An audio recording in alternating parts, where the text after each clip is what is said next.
Good afternoon, guys, and welcome to the podcast. I'm really excited about today's guest, Ryan Floyd. He's out of the greater Boston area, and he is a portfolio manager at Barca Capital. He's a Yale alum. I'm really happy and excited to have him talk to the audience and where we are today, markets, etc. Ryan, welcome. Thanks for having me. I appreciate it. Yeah, briefly chronicle your journey, and I'm really excited to dive into your work.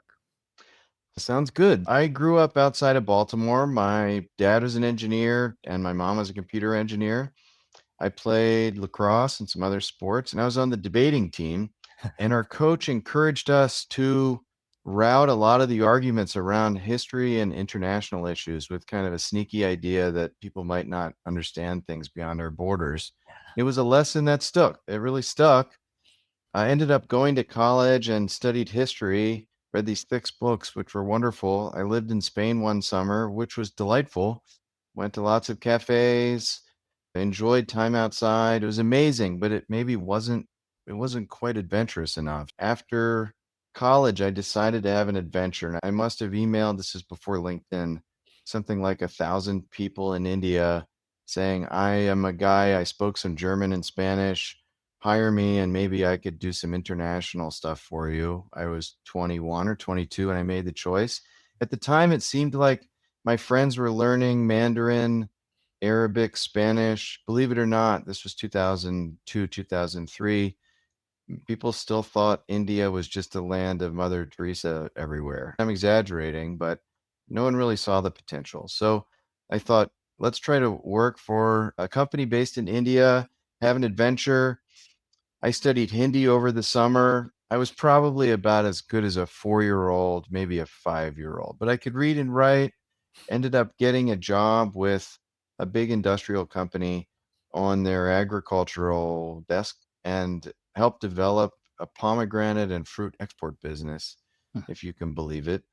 I'll pause there if you have any questions, but I ended up coming back to New York and can continue the journey. But that took me up with some sort of interest in international issues. Yeah, really fascinating. A lot of the debaters I went to school with were some of the smartest guys, went to law school, investment banking. It seemed like economics, politics, history is the thing to study as opposed to STEM. But STEM was good too. I always liked math and science. I I don't know if we were the smartest people around. We weren't the coolest people around. We weren't going to be on the cover of any movies, but it was fun. It was interesting. It forced me to have to articulate lots of different problems and issues into one singular idea. That's helped, and certainly begin reading all kinds of things in high school that I ended up using later in life. yeah, and I'd love to talk about your investment firm because how does Barca Capital, with so much opportunities out there, what's your investment thesis? How do you distinguish yourself from other firms? So Sure. you set the Sounds stage. great. So I have to say, in terms of compliance, but this is not an offer to buy and sell any securities. But after being in Bombay for about 2 years, I took the bus each way. I got a little bit better at Hindi. I met a guy that said, you might be interested in international finance. And I didn't know that much about it. So I did my thing and contacted all these people, did all these Skype calls late at night, ended up working for a brokerage firm. The only spot they had open was to be a salesman for stocks in Sub-Saharan Africa, and I jumped at the opportunity. A lot of the countries seemed overlooked and with potential for other people. So they handed me a client list, which was amazing as a 24-year-old. And I read everything I could find on investing and traveled a lot to Sub-Saharan Africa and then interned through Asia, meeting with all kinds of CFOs and CEOs and then bringing them around America. It was really an amazing experience, but I became quite close with a lot of investors based in America. And I kept having this one conversation over and over again, which was something like this. Believe it or not, I went to this country, let's say Nigeria or Tanzania, and I met with some very sophisticated corporate managers. There were very interesting companies there. And here are the financial statements. They're audited by a big four. They pay dividends. They're growing. And very often, a fund manager would say, Ryan, that's really interesting. I'd love to look more at it, but we have structural reasons that we can't look at companies like that. One, our investors won't let us do it. Our documents aren't set up in the right way to enable us to do it. Our liquidity terms aren't aligned, and it's scary. And I don't really want to read about the history of this or that place. It's just not worth it to me. So it seemed after having so many of these conversations, there was a real opportunity for someone to structure an investment business that had the proper setup to look at, let's call it unusual things that are a little different than the typical investment business or that you might find elsewhere. And believe it or not, the world isn't that different. This is almost 20 years later. We still have these same challenges where there are other funds that aren't structured in the right way, their documents aren't set up in the right way, they have restrictions on what they can own and liquidity issues. I'll say in very broad terms, we look for companies that seem to be able to grow and produce good free cash flow, but are for some reason overlooked or not appreciated by the broader investment community. And that's a tremendous number. There are all kinds of companies all over the place. And we primarily look at emerging and frontier markets, but we have flexibility. We can look at anything really. Interesting.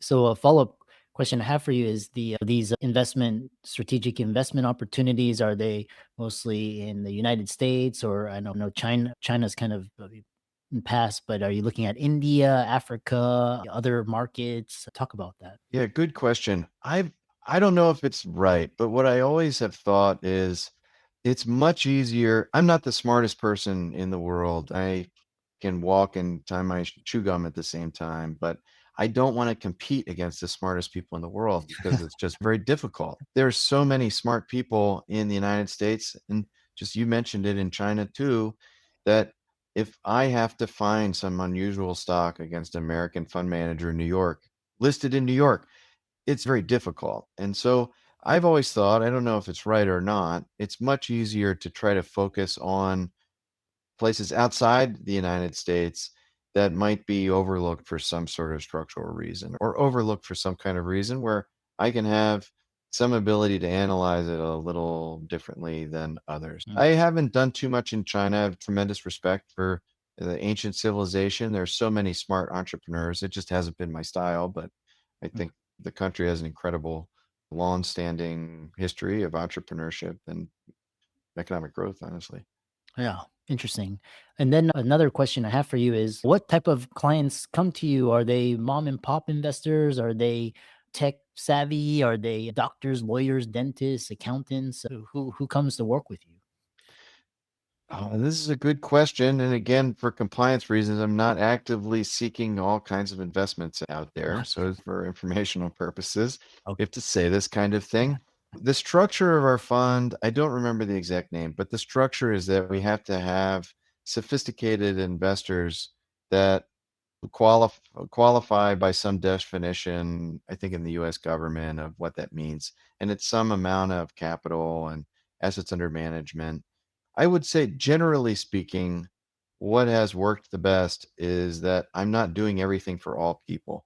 So we're not trying to do the same thing as every other fund. And it's been helpful, generally speaking, to do something very different, do something that's interesting and fun and not the same that you would find in other investment firms. And it helps, very generally speaking, to have partners along the way that understand that and with some, let's say, sense of curiosity and flexibility. What I always say also is some comfort that if some terrible thing in one of the countries where we have an investment all of a sudden is on the cover of the New York Times, someone is not losing a tremendous amount of sleep, because that happens occasionally. It is, life throws those things up sometimes if you've been around the block long enough. Yeah. Yeah. Yeah, it's interesting. You're the first guest on the podcast who isn't, most people come on, especially a sponsored one, just they want to promote. And obvious. One thing is interesting is you have a very interesting, I love your company values. And one of them is, Thanks. yeah, we'll talk about this, but you talk about this. How are you viewing AI in just companies? Obviously, these sprouting up and there's so Sure. much. How do you view it? It's a good question. It's really fun and interesting. So, what we do internally within our firm, I really encourage an experimental mindset where we should try different tools and see what works and doesn't work and try to learn from other people through conversation and also from, I don't know, reading other articles and trying out whatever works. But I've found that tinkering really is the best. That you say, this one seems to do better with reading PDFs. This one seems to analyze data and make graphs a little bit better. I have found personally, I don't know if this is really true, but my hot take is something like this. AI is really interesting and revolutionary. It's certainly, I use one of these products at least every day or every other day. But I think some of the current I think when someone says this has totally changed everything that we do, we've restructured everything, there are a lot of prominent examples that hasn't totally worked. So my the way I've been thinking about it is something more like incremental change. There are Mm, certain things that it works really well for, certain ones digest words and it's helpful for editing very quickly. And this is very powerful, but using them to and I haven't found it very helpful to analyze a very complicated spreadsheet and give me any answers that are different than, I don't know, a very smart intern. I think that will change in 3, 6, 9 months, and we mhm. should be ready for that and certainly stay ahead of the game. I think from my seat, it continues to be helpful just to have a structure and an outlook on life that is different, even as more data becomes available. A lot of people still have difficulty accessing, I guess, investments when it's not that easy. I know that sounds strange, but still the case. Interesting. How do you view the business? Because there's like old established, very you have JP Morgan, McDonald. Again, it's not advice, but how do you view these businesses that are legacy versus businesses that are on like the change and evolution, like the Meta, the Googles, the Apples? How do you You reconcile mean those? from an investment? I'll answer it in two ways. One is that even though I've been doing this now almost 18 years, it still feels very fresh. It feels new and as if I'm not going to take Jeff Bezos's line, but it's like day one, you have to reinvent yourself. You have to stay fresh. You have to move and evolve and use new data that becomes available or new sources of information that's publicly available. So I think if you don't evolve and don't change, things get very difficult and complicated. I don't want to read too much into it, but what I've seen is that the AI world unlocks a lot of creativity for smaller teams that become a little more challenging for bigger teams. And I'm generally predisposed to like something that's a little smaller, more nimble, more creative. Big entities can do that too, but I've always had a predisposition for that personally. Having said that, from the investment side, we look at all kinds of different sectors. I like people say there are many ways to heaven in finance or investing. It's not the best example, but something like this. So we look at all kinds of things. I haven't really focused on AI as an investment necessarily, Hmm, but interesting. it's more like a tool or something that I think will certainly shape the way we think about the world. But I'd say now, having done this for many years of hundreds of examples, we'll look at lots of different sectors in many different countries. Interesting. Another question I have for you is this idea because you, what's interesting is you talk about cash flow over EBITDA, and why do you not trust EBITDA? Good question. I have a kind of soapbox issue related to this. EBITDA is a nice shorthand, and I think it was created a long time ago when there were cable buyouts, and EBITDA was a shorthand for free cash flow or like the cash available to the business because of various issues. And I think generally speaking, it's misused as a term. It can be a helpful shorthand for cash profits or maybe cash profits before tax. But unfortunately, I think it's misused or manipulated, particularly in places where certain costs are not accounted for with the term. So in the United States, generally amortization of options are not included. So that can be a tremendous cost. And if you're not including that in EBITDA margin figures, you're missing a lot. It's saying, I'm doing great, except my arm got chopped off this morning. It just doesn't, that doesn't Yeah, I don't know. That's not wonderful. And then in other countries, often R&D it's called capitalized and amortized. It means that it's not really counted in EBITDA figures either. But R&D can be substantial for a number of software companies. So using EBITDA margins is kind of like saying I cut my foot off, but I'm doing just fine today, but I'm fine X my foot. That I don't think that's just a lot of it's a good discipline. So free cash flow, there are different ways to calculate it, but it's generally the profits of the business after CapEx, after investment in intangible assets, after changes in working capital, and after leases, at least the way I calculate it, sometimes after interest payments. And that's the capital available to the owners of the business or the providers of the capital to the business, depending on how you calculate it. I know this is really in the weeds, but sorry if everyone's sleeping.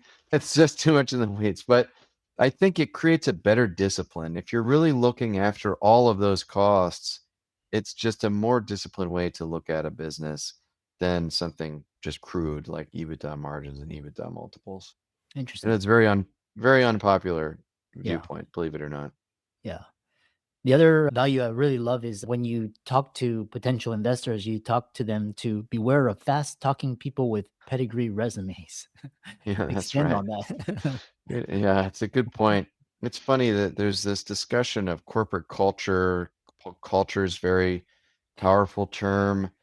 Culture can often be described in funny kinds of ways. Sometimes it means we hire the best, what that we hire only the best resumes and people that are very slick.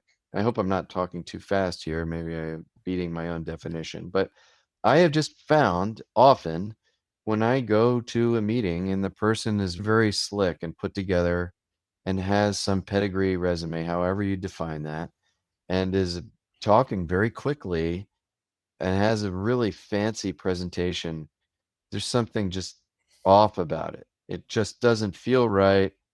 And this is not based on any data, but often avoiding more and more of those is a good choice. And so the flip side is that often the things that you would think are not so great often can be very good. Like I've traveled a good amount in Vietnam, for example, and the corporate culture, often people are not wearing very fancy clothes and are very humble about their experiences. They're not very flashy, and yet they're great managers there.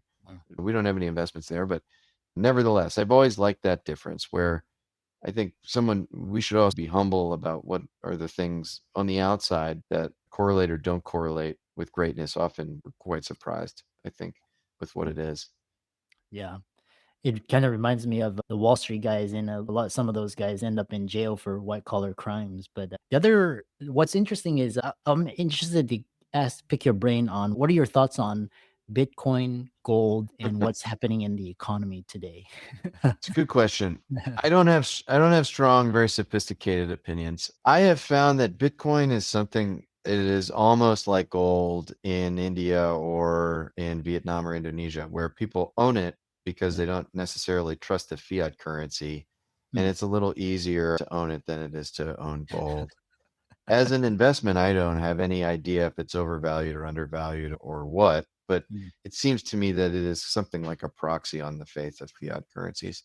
Gold is really interesting because it brings up such strong passions that there are some people that just hate conversations around gold. And then there are other people that think that it is the only store of value ever. I'm somewhere in between. I will say, from my seat, what's really fun is if we just pretend that gold is a currency, and I think we can think that gold's a currency because currencies over time have been pegged to gold, and many people in many countries treat gold like a currency, basically, one way or another. They're storing something with physical gold, or their gold jewelry is seen as a physical investment. Up until the 1970s, the dollar was pegged to gold, and then now let's consider it a free floating currency. If we just put that in the denominator, the dollar value of gold, and look at various things over time priced in gold, the shape is wild because it ends up looking like lots of things haven't really increased and the in gold equivalent ounces. And that means like home values in dollars, they go way up. And I don't know, healthcare costs go way up. And oh, education. even S&P 500 education is another good example. All kinds of things. I'm not a conspiracy theorist or anything, but if you price these things in gold, they just look like an EKG without much of a trend. Like it's just constant, Yeah. which sort of suggests that a lot of increase in asset values is just what that is. It's more of an increase in asset value than actual signs of improvements in value, which Yeah. is depressing because a lot of incomes haven't really grown in terms of gold for a really long time. I Yeah. see it more of an input of analysis. We don't use it that much at work, but it's fun to look at revenues over time in gold. Is strange. If we lived in the gold standard times, what would that look like? And it's interesting. Sometimes something that you'd think is growing really rapidly, actually, when you price it in gold, it looks like a slow drip or slow decline. Yeah. I don't really know what the solution of it. I don't know where this takes you. If you take it to the nth degree, it can be extremely depressing. I don't really necessarily go there. Like obviously, the healthcare is better now than it was 100 years ago. So, we can't, and like having air conditioning in your home is better than not if you live in a hot place. So let's not say that this is worthless, but Yeah. nevertheless, I think it's good. I don't know. These things are interesting. It's a good question because you really get to hear Yeah. what someone really thinks. Yeah. Yeah, it's quite interesting how you talk about pricing things in gold, silver, real estate, and Bitcoin. And if you look at you like comparably, it's basically you look at the weakening of the dollar, the purchasing power. That's why everything is just going so expensive. And then incomes haven't improved that much. And then you've got like taxes and all this. And that's why a lot of people are struggling. How I can go That's a ahead? good point. Yes. I think this is real, and I do think that pricing things in gold gives some sort of secret of maybe the real improvements of a lot of asset values over time. Yeah. This is a very controversial viewpoint, but I don't know. That's okay. That's what life's all about. Yeah. Yeah, I think a lot of people are waking up to this reality that we are discussing. How can people find out more about Barca Capital, see your team, learn about your values, insights, you got interviews, and contact you?